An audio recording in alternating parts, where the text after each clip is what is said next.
भगवान ऐसी बहू सभी को दे। माँ, अरे बहू, वो नींद की गोली दे दो मुझे, नहीं तो नींद नहीं आएगी। बहू किसी अस्पताल में नर्स थी और उसे पता था कि रोज रोज नींद की गोली खाने से बहुत नुकसान होता है। बहू, नहीं माँ जी, मैं आपको नींद की गोली नहीं दूंगी। पता है लीवर पर कितना बुरा असर पड़ता है इस गोली का।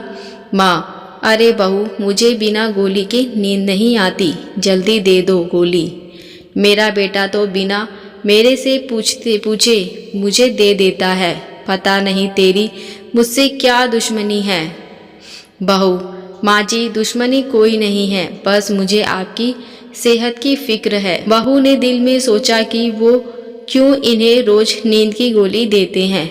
वह अपने पति को कोस रही थी और सोच रही थी कि रोज रोज नींद की दवाई देने की क्या ज़रूरत है, क्यों वो इनकी सेहत के साथ खिलवाड़ कर रहे हैं। कुछ देर में बेटा वहाँ आ जाता है। बेटे को देख माँ ने आवाज़ लगाई, बेटा, वो नींद की गोली तो दे दे। तेरी पत्नी जो कि डॉक्टरानी बनती है, उसने तो दी नहीं।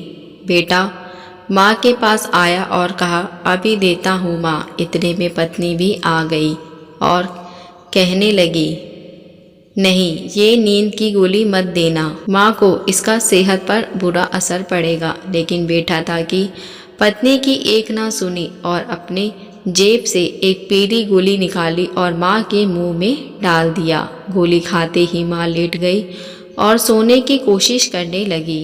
उधर बीवी अपने पति से बहस करने लगी और कही, अरे आप माँ जी को रोज रोज नींद की गोली देते रहते हो, क्या आपको उनकी सेहत की कोई परवाह नहीं?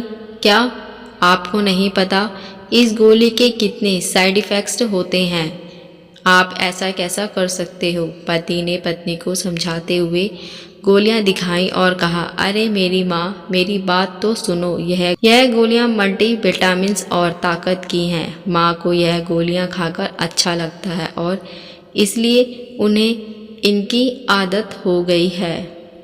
पत्नी 1 मिनट के लिए शांत हो गई और कहीं, ऐसा क्यों करते हो आप? आपने बताया क्यों नहीं माँ जी को? यह तो धोखा हुआ, पति ने कहा। माँ ने बचपन में मेरे साथ भी बहुत धोखे किए हैं। जब मैं खाना नहीं खाता था तो धोखे से खाना खिला देती थी और जब मैं दवाई नहीं खाता था तो खाने में मिला देती थी। मैं बस अपना बदला ले रहा हूँ। पति का इतना साफ दिल और माँ के लिए इतनी इज्जत देखकर पत्नी से रहा नहीं गया और माँ के लिए इतनी इज्जत देखकर पत्नी से रहा नहीं गया और प्यार से पति के गाल पर चुम्बन दे दिया और कहा, आपको समझना भी बहुत मुश्किल है। ये छोटी सी कहानी आपको कैसी लगी मुझे कमेंट करके ज़रूर बताएं। अगर आप हमारे चैनल पर नए हैं तो मेरे चैनल को सब्सक्राइब, लाइक, शेयर ज़रूर करें। आप मिलते नई कहानी के साथ। देखने और सुनने के लिए धन्यवाद।